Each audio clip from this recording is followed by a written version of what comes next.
Hello everyone, I hope you're all doing well. It's been a minute since I've made a video. We moved and I kept trying to figure out what topic I was going to do. Just so you know, this is going to be another installment on my growth through depression. I wanted to kind of explain because I think with my previous videos, with me being in a state of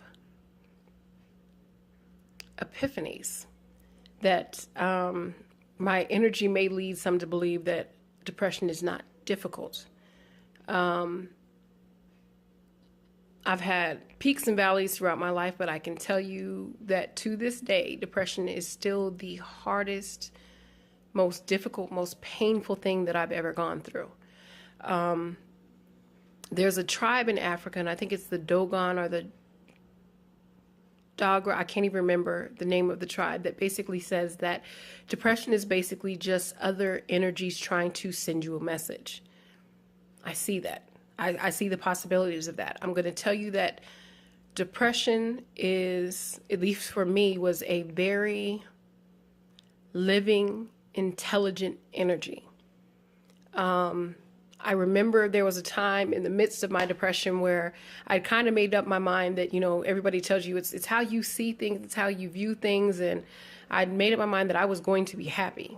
I was going to live in the moment. I was going to be, make the choice to be happy. And in that moment, with me being ecstatic and me being excited, something happened and kicked me to my face, and something I had no control over. So it's almost like something said, you're still not getting it.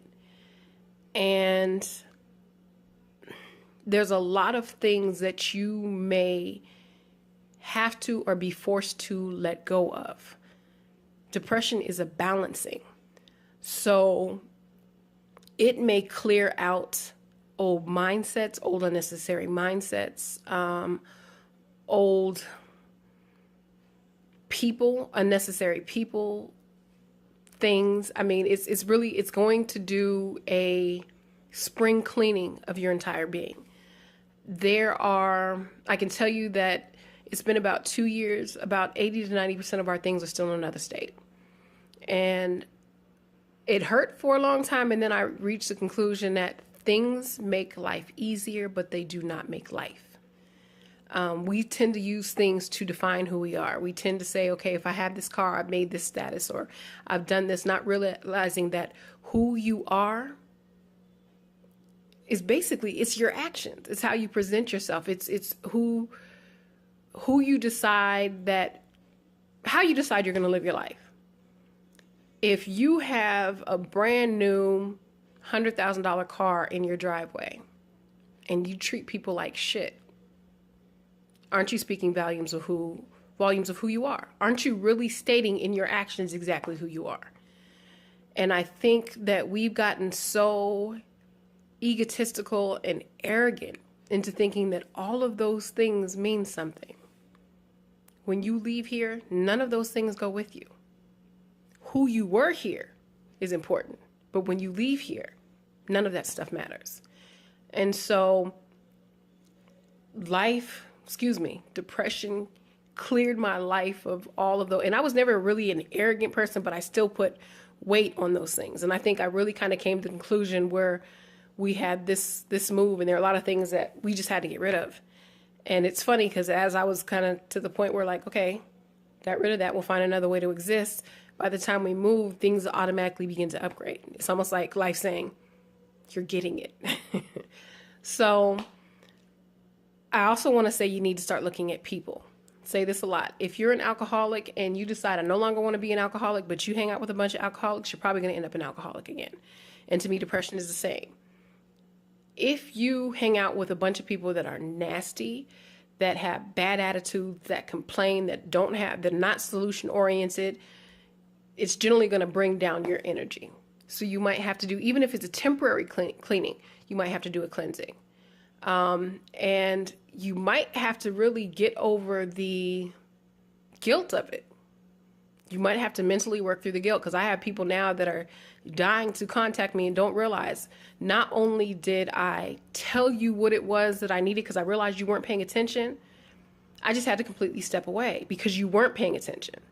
So There may have to be, like I said, some people you cleanse yourself are. There's probably going to be a lot of concepts, because the reality is how you got where you're at now is because you were making decisions that weren't balancing in your life. So there's going to have to be a lot of concepts you're going to have to actually get rid of. So one of my friends says it perfectly, and I'm trying to think exactly his wording, but he says something about being tested through flame. Those knocks I told you about, it's almost like something says, okay, you got some BS on you, you need to take it off. You don't take it off. Then it tries to take it off. You still don't listen. Then it finally says at one point, it just lets you to flame. That don't work and you're still not listening, it just begins to lop things off. And some of those things you might think are really important to you, but it just begins to take them.